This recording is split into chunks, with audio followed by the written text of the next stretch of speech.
नमस्कार जय हिंद साथियों, आप सभी का स्वागत है इंडियन पब्लिक न्यूज चैनल पर। साथियों, आज हम बात करेंगे दहेज को लेकर कि आखिर ये दहेज है क्या और कहाँ से प्रचलन में ये आया और क्यों दिया जाता है। दहेज की यदि हम बात करें दहेज, तो इसका शाब्दिक अर्थ निकल के आता है कि दो, धन दो, मतलब कुछ दो उसके बदले में हेज होगा। हेज का मतलब प्रेम होगा, आप हमें दो उसके बदले में प्रेम होगा। यदि सामाजिक तौर पर देखें तो लड़की वाला यदि लड़के वाले को जितना दहेज देगा, धन संपत्ति देगा, लड़का वाले को उतना ही लड़की से प्रेम होगा। ये तो है सामान्य प्रचलन की बात। अब बात करें कि दहेज है क्या। अभी यदि समाज की बात करें तो समाज वालों ने इसको फिक्स बना के रखा है कि ये तो गिफ्ट है। लड़की वाला लड़का वाले को गिफ्ट देता है और इसको लड़का वाले को रख लेना चाहिए, कोई दिक्कत नहीं है क्योंकि वो तो गिफ्ट है, नॉर्मल सी चीज़ है। यदि हम बात करें यदि गिफ्ट है तो गिफ्ट तो बड़े बड़े वाले में दिया जाता है, छोटे बड़ों में तो दिया नहीं जाता। यदि लड़का वाला और लड़की वाले दोनों ही बराबर के हैं तो ऐसे समाज में कहीं क्यों नहीं देखने के लिए मिलता है कि लड़का वाला लड़के वाले को गिफ्ट दे। कभी नहीं। ऐसा कहीं बाई चांस एक दो शादियाँ बड़ी मुश्किल से मिल जाए कि ऐसा हुआ है कि लड़का वाले ने लड़की वाले को गिफ्ट दिया, या फिर कहीं ऐसा देखा गया हो कि लड़का वाले ने लड़की वाले को एक मोटरसाइकिल गिफ्ट में दे दी, एक कार गिफ्ट में दे दी, कल कूलर पंखा टीवी फ्रिज लड़का वाले ने लड़की वाले गिफ्ट में दे दी। ऐसा क्यों होता है भाई? एक ही पक्ष क्यों देता है हमेशा? ये गिफ्ट नहीं माना गया, ये समाज ने सोच बना ली है कि ये गिफ्ट है, बल्कि दहेज है। जितना सामान दिया जाएगा दहेज में उतना ही प्रेम होगा। दहेज मतलब जितना दोगे उतना ही प्रेम होगा। ये सिंपल सा दहेज का मतलब है। यदि समाज के लोग इसको तोड़ मरोड़ के जैसे भी समाज की संस्कृति बनाने का प्रयास करें वो भले ही कर लें, लेकिन दहेज किसी भी दृष्टि से समाज के हित के लिए नहीं है। ये मैं क्यों बोल रहा हूँ कि हित के लिए नहीं है, क्योंकि ऐसी चीज दहेज ऐसी चीज है जिससे प्रॉफिट होता ही नहीं है, किसी को प्रॉफिट नहीं है। ये फालतू की चला दी गई जो, बल्कि इससे काफी लोगों को समझ में समस्या भी होती है, लेकिन वो जल्दी नहीं, बाद में होती है। इसको समझ जितना जल्दी समझ लोगे उतना ही ज़्यादा प्रॉफिट रहेगा। लेकिन जैसे जैसे समय की गति बढ़ती जा रही है दहेज कहीं ना कहीं धीरे धीरे से बढ़ता जा रहा है। अभी भी तमाम तरह की शादियां चल रही हैं, जितना दहेज दिया जा रहा है ना, दोनों वाले अपने आप को प्रॉफिट में समझते हैं। दहेज के मामले में जैसे यदि लड़की वाला अपनी लड़की को ज़्यादा दहेज दे दे तो सिर ऊंचा करके जीता है, लेकिन भाई जिसने नहीं दिया उसका क्या होगा? वहीं से हम लड़के की बात देखें, किसी के लड़के को शादी में ज़्यादा दहेज मिल जाए ना तो लड़का भी उछलेगा, उसका बाप भी उछलेगा कि मेरे लड़के को ज़्यादा मिल गए। भाई जिसके को कम मिलेगा उसकी समझ में क्या इज्जत रहेगी? ये चीज़ें हो गई हैं जी। अमीर और गरीब की जो खाई का कम करने का प्रयास किया जा रहा है ना कहीं दहेज भी उसमें एक कड़ी है जो कहीं ना कहीं इन चीज़ों को इक्वल नहीं होने दिया जा रहा है। समानता का अधिकार, आर्थिक समानता का अधिकार आता है उनमें भी एक आर्थिक समानता, सभी जो समाज के लोग हैं उनमें सभी में आर्थिक समानता होनी चाहिए। लेकिन हमारे यहाँ गरीबी या शिक्षा कुछ ऐसी अ, कमजोरी है जो आर्थिक समानता को नहीं लाने दिए जा रही है, लेकिन उसकी जो खाई बनी हुई है उसको धीरे धीरे भरने का प्रयास किया जा रहा है। वहीं जो दहेज की प्रथा है कहीं ना कहीं इसका कुछ मात्र अंश जो आर्थिक समानता की बात करते हैं उनको कहीं ना कहीं ठेस पहुंचाता है। जी आखिरकार ऐसे प्रॉफिट है क्या? मुझे तो इसमें बहुत ही कम प्रॉफिट दिखता है दहेज में। जितना भी दिखता है लॉस ही दिखता है। यदि आपको जो भी प्रॉफिट्स दिखते हों आपके लिए कमेंट बॉक्स खुला है, क्योंकि हर एक सिक्के के दो पहलू होते हैं। प्रॉफिट भी होता है, लॉस भी होता है। अधिकांश इसमें लॉस है। मैं प्रॉफिट की भी एक दो पहलू मुझे याद आएंगे तो मैं आपको बताऊंगा। पहले बात करते हैं कि इसमें ये आखिर चलन में क्यों आया, आखिर इसको ख़त्म कैसे किया जा सकता है। तो अब तक जो समाज के रुझान देखे हैं, समाज में बात करके देखा है, लोगों से बात की है, अध्ययन किया है, अखबारों को पढ़ते हैं, तो उसमें अधिकांशतः यही पता चलता है कि अभी जो शादी की एज है, लड़के की 21 साल और लड़की की 18 साल की एज रखी गई है। यदि लड़की की 18 साल एज है तो इसमें देखते हैं कि उसका 16-17 की उम्र में 12th हो पाता है। तो कहीं न कहीं जो सरकार के द्वारा बनाई गई योजना है उसके अकॉर्डिंग उसका ग्रेजुएशन होते-होते शादी हो जानी है।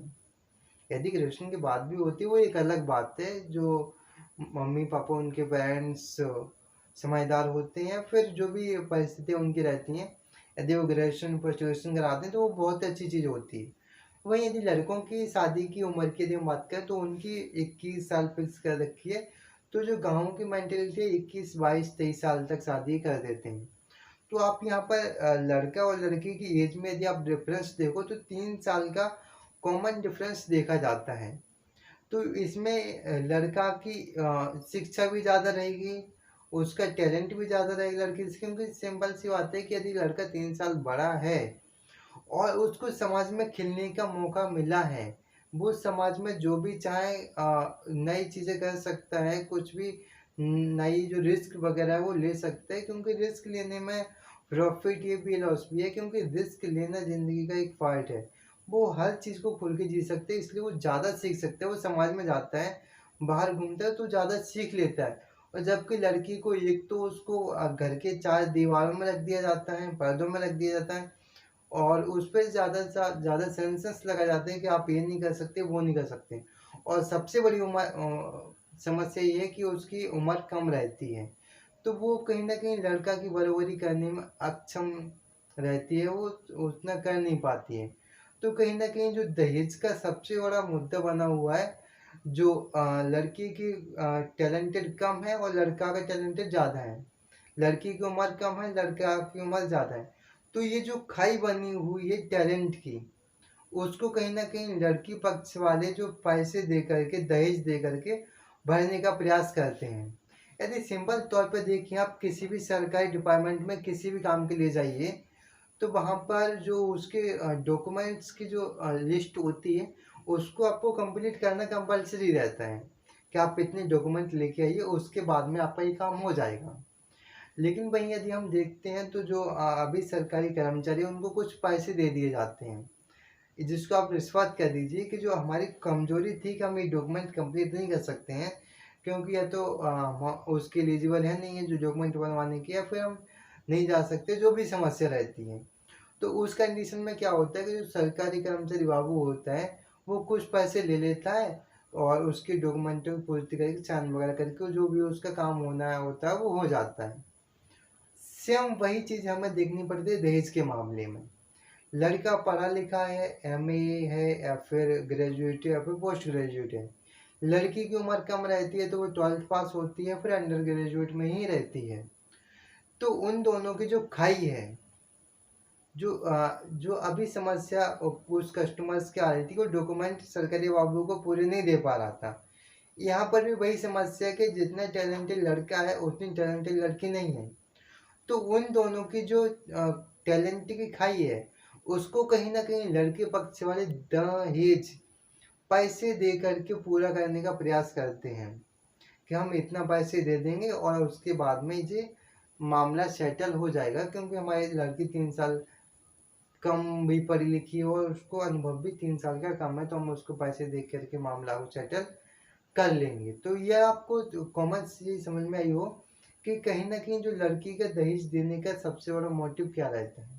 यही चीज़ें होती हैं। यदि समाज को यदि इन चीज़ों को कम करना है, तो जो यदि बाबू जो कस्टमर सरकारी बाबू के पास में गया था, वो यदि डॉक्यूमेंट पूरे कंप्लीट करके लेके जाए, तो सरकारी बाबू उससे पैसा माँगेगा ही नहीं, क्योंकि उसको तो कुछ दूसरी एक्स्ट्रा मेहनत करने की ज़रूरत ही नहीं पड़ेगी।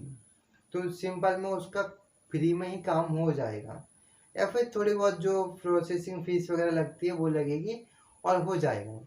वहीं यदि लड़के पक्ष वालों को क्या करना चाहिए कि जो जितना टैलेंटेड आप लड़का देख रहे हो, उसी तरह आपकी लड़की को भी उतना ही टैलेंटेड बना दिया जाए, तो उसको दहेज देने की ज़रूरत ही नहीं पड़ेगी।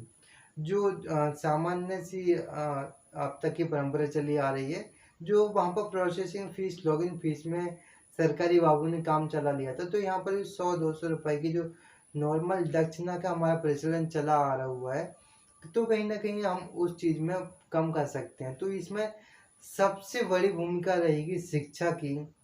शिक्षा को बढ़ावा दिया जाना चाहिए, लड़कियों को शिक्षित किया जाना चाहिए और जितनी आपकी लड़की पढ़ी लिखी हुई है, उसी की इक्वल में आपको लड़का देखना चाहिए उसकी शादी के लिए, ना कि एकदम हाई। यदि आप हाई देखते हैं तो कहीं न कहीं जो दहेज का प्रचलन है, वो कहीं न कहीं ख़त्म होते हुए नहीं दिखेगा। तो अपनी जो बराबरी की है उसमें ही करना चाहिए। दहेज के कुछ प्रॉफ़िट भी यदि आपको लगते हैं कि दहेज देने से ये चीज़ें प्रॉफ़िट में आती हैं, तो आपके लिए कमेंट बॉक्स खुला हुआ है। आप स्वतंत्र हैं अपने विचारों को कमेंट बॉक्स में लिखने के लिए। क्योंकि मैंने शुरुआत में ही बोल दिया था, ये एक सिक्के के दो पहलू होते हैं। तो यदि आपको ये चीज़ों में लगते हैं तो आप निश्चित रूप से कमेंट बॉक्स में लिख सकते हैं। जय हिंद, जय भारत। मिलते हैं नेक्स्ट वीडियो में।